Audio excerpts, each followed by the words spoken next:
രാവിലെ കറിയും വയ്ക്കണം. ഓക്കെ, അപ്പോൾ ഞാൻ മീൻ കറി വയ്ക്കാനായിട്ട് മീൻ ചട്ടി അടുപ്പിൽ വെച്ചിട്ടുണ്ട്. കുറച്ച് വെളിച്ചെണ്ണ ഒഴിച്ചു കൊടുക്കാം കേട്ടോ.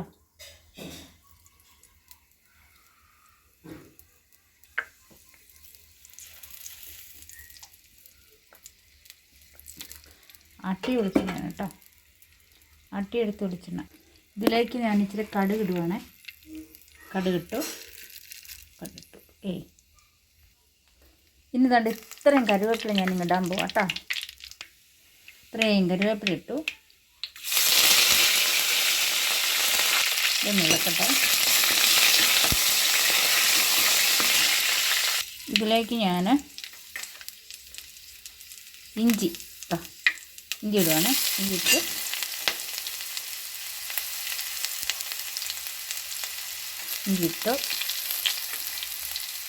ഇനി വെളുത്തുള്ളി ഇട്ടു.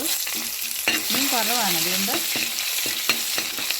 ഇനി ഇതിലേക്ക് നമ്മൾ പച്ചമുളക് ഇടും. പച്ചമുളക് ഒരു ചെറിയ ഉണ്ടമുളകാണ്, അപ്പോൾ അതിൻ്റെ എരിവ് കാണും, അതുകൊണ്ട് ഒരു 3 ഇട്ടുള്ളൂ കേട്ടോ. ഇതിലേക്ക് ഞാൻ ഇടാൻ പോണത് കൊച്ചുള്ളിയാണ്. കൊച്ചുള്ളി എനിക്കിഷ്ടമാണ്. കൊച്ചുള്ളി ഇട്ടാൽ ഇച്ചിരി എരിവ് കുറയും, കറിക്ക് കൊഴുപ്പ് കിട്ടും.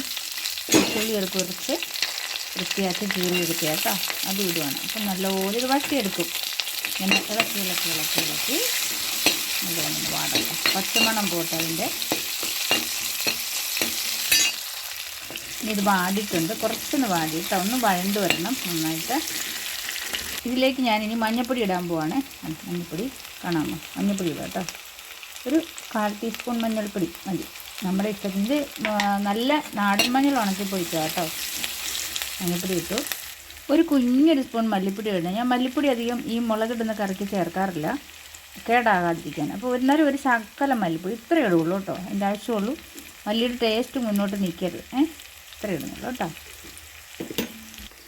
മല്ലിപ്പൊടി ഇട്ടില്ലെങ്കിൽ കുഴപ്പമില്ല, മുളക് പൊടി തന്നെ ഇട്ടാലും മതി. ഞാനൊരു ശകലം മല്ലിപ്പൊടി ചേർത്തുന്നേ ഉള്ളൂ.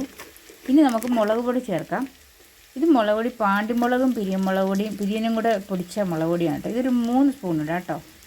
1 2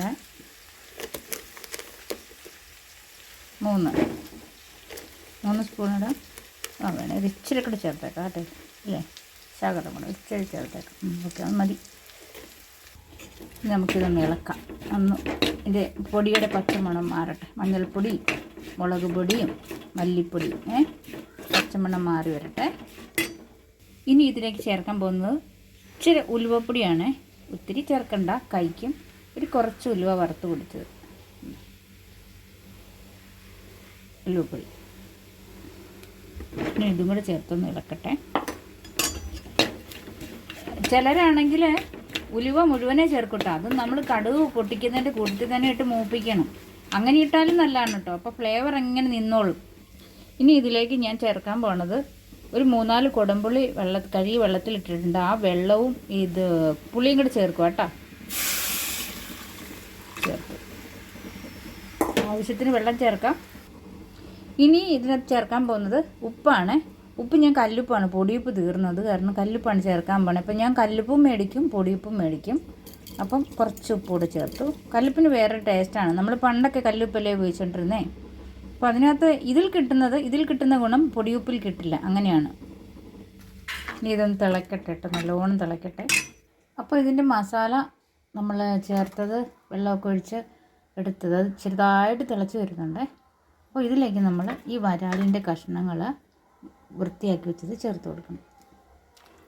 അപ്പോൾ ഇതാണ്, ഇങ്ങനെ എല്ലാം ഇടുക.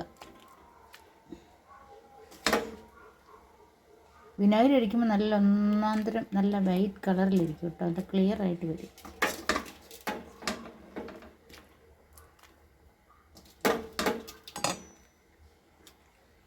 എല്ലാം ഇട്ടു.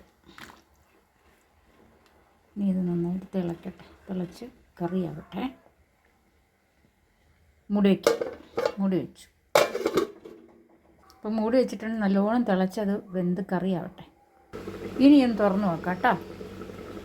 കറക്റ്റ് നല്ലതുപോലെ വറ്റി വന്നിട്ടുണ്ട്. വെളിച്ചക്കുറവാണ്. നല്ലതുപോലെ വറ്റി വന്നിട്ടുണ്ട്.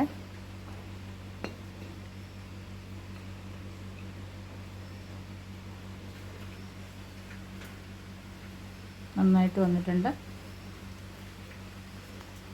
നമുക്ക് നന്നായിട്ട് വറ്റിയിട്ടുണ്ട്.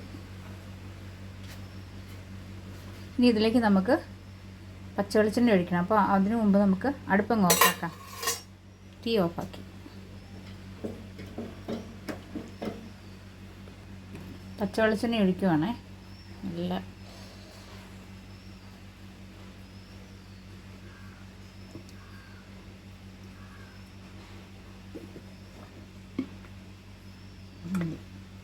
ഇത്ര മതി. അപ്പോൾ നല്ല അടിപൊളി കറി ആയിട്ടുണ്ട്. നോക്ക്, വരാൽ കറി. ഇനി ഇത് കൂട്ടുകയാണ് ഇന്ന് ചോറുണ്ണ. അപ്പോൾ വീണ്ടും കാണാം. ലൈക്കടിക്കാൻ മറക്കല്ലേ. അതുപോലെ തന്നെ ഇനി കല്ലുമുട്ടി വറക്കണം. കല്ലുമുട്ടി നമ്മൾ മസാല വരട്ടി വെച്ചിരിക്കുകയാണ്, അത് കാണിക്കാം കേട്ടോ.